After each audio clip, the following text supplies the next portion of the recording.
தாய்மார்களே, உங்கள் அனைவருக்கும் என் அன்பு வணக்கம். மக்களை புரிந்து கொண்டவன் தான் மக்களின் தலைவனாக இருக்க முடியும். ஏழைகளின் கண்ணீரை துடைப்பவன் இறைவனுக்கு சமம். அந்த வகையில் நமது சேர்மன் சத்யநாதன் அவர்கள் எத்தனையோ பேருடைய கண்ணீரை துடைத்திருக்கிறார்.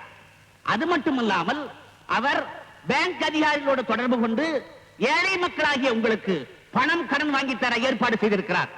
இப்பொழுது நமது பேங்க் அதிகாரி லட்சுமணன் அவர்கள் பேசுவார்கள்.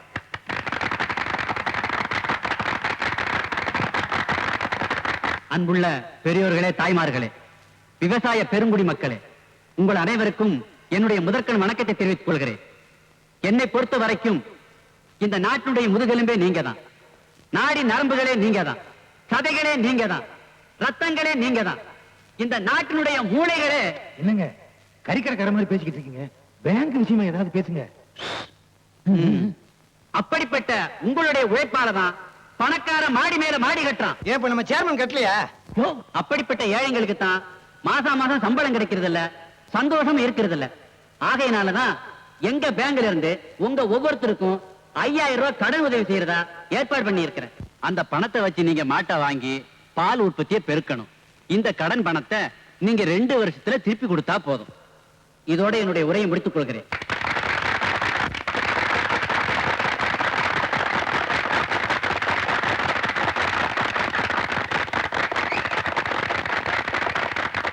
அன்புள்ள பெரியோர்களே, தாய்மார்களே, அனைவருக்கும் வணக்கம்.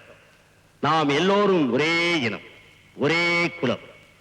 நாம் அனைவருக்கும் இந்தியர் என்ற ஒருமைப்பாடு உணர்வு வேண்டும். அப்படி இல்லை என்றால் நாம் வாங்கிய சுதந்திரத்திற்கு அர்த்தமே இல்லை. நாம எங்க சுதந்திரம் வாங்கணும்? மகாத்மா காந்தி இல்ல? அது சரி. பெரியோர்களே, தாய்மார்களே, உங்கள் அனைவருக்கும் கடன் உதவி வழங்குவதற்காக பேங்க் அதிகாரி அவர்கள் வந்திருக்கிறார். முதன்முறையாக நமது ஊரை சார்ந்த மாற்றுக் கட்சி நண்பர் நல்லதம்பி அவர்கள் கடன் தொகையை பெற்றுக் கொள்வார். அதைத் தொடர்ந்து மற்றவர்களும் பெற்றுக் கொள்வார்கள்.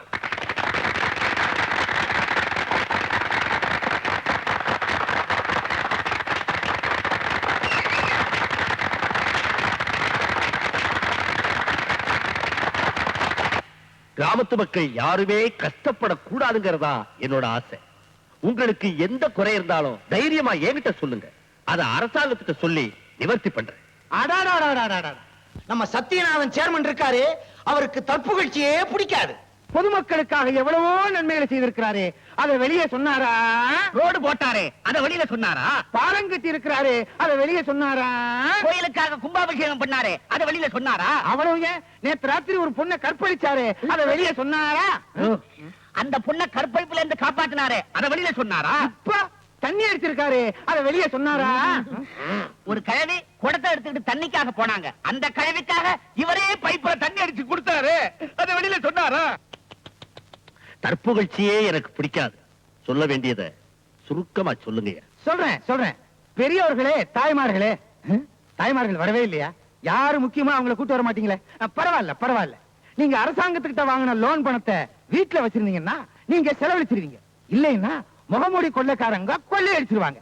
அதனால நீங்க வச்சிருக்க பணத்தை ஒட்டு மொத்தமா ஐயா கிட்ட கொடுத்தீங்கன்னா அவரு வச்சுக்குவாரு. ஐயா, எல்லா பணத்தையும் உங்ககிட்டே கொடுத்துறோம். நீங்க தான் ஒரு நல்ல வழியை காட்டணும். கவலையே படாதீங்க. உங்களுக்கு மாடு, கண்ணுக்குட்டி, ஒரு முளை கயிறு எல்லாம் வாங்கி தர்றோம்.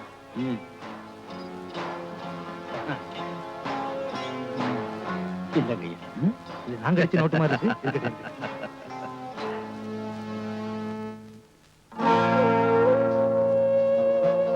நீ மட்டும் ஏன்டா பணத்தை கொடுக்காம நிக்கிற?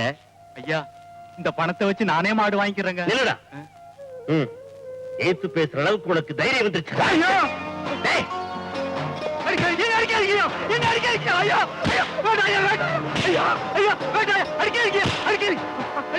இந்த வருஷம் கோயில் கும்பாபிஷேகம் செஞ்சு கும்பத்தை அடிச்சிட வேண்டியதுதான். அதான நம்ம வேலை. குமரேசா, அடே, உங்களுக்கு என்ன திமிரு இருந்தா என் மேல கிட்டி புள்ளி அடிப்பீங்க? உங்களை நொண்டியா? யோ, இந்த வயசுக்கு மேல ஓடி போய் நீ அவங்கள பிடிக்க முடியுமாயா? விட்டுறியா போகட்டும். தர்மலிங்கம், இவங்களை நான் சும்மா விட போறதில்ல. இப்பவே நம்ம சேர்மன் சத்யநாதன் கிட்ட சொல்லி இனிமே எந்த கிராமத்திலுமே கிட்டி புள்ளி அடிக்க கூடாதுன்னு சட்டசபையில ஒரு சட்டத்தையே கொண்டு வர சொல்ல போறேன். ஐயோ புண்ணிய கொடி, சட்டசபை நம்ம கிட்ட மாட்டிக்கிட்டு என்ன முழிக்குது பாத்தியாயா? என்ன, சத்யநாதன்லாம் சட்டமன்ற உறுப்பினரானா இப்படித்தான் இருக்கும். சரிதான் வாயா வேலையை பார்ப்போம். எதுக்கு அந்த பக்கம் பம்பரம் விளையாட போறானுங்க? நான் முக்காட போட்டுக்கிறேன். போட்டுக்கோ போட்டுக்கோ. நொண்டின்னு சொல்லிட்டானுங்க. அதான் என்னால தாங்க முடியல தெரியுமா? யோ உள்ளதானே சொன்னாங்க. இந்த ஊர் பசங்க உருப்படணும்னா பள்ளி கூட ஒழுங்கா நடக்கணும். அப்பதான் இந்த ஊர் பசங்க உருப்பியா. யோ ராமசாமி எங்கயா போயிட்டு இருக்க? வெட்டுறதுக்கு. வெட்டுறதுக்கா? யாரையா? மாட்டத்தான். அட பாவி, கோமாதாவ குலமாதாவ வெட்டுறது கொடுமை இல்லையா? அதுலயும் இது காமதேனு.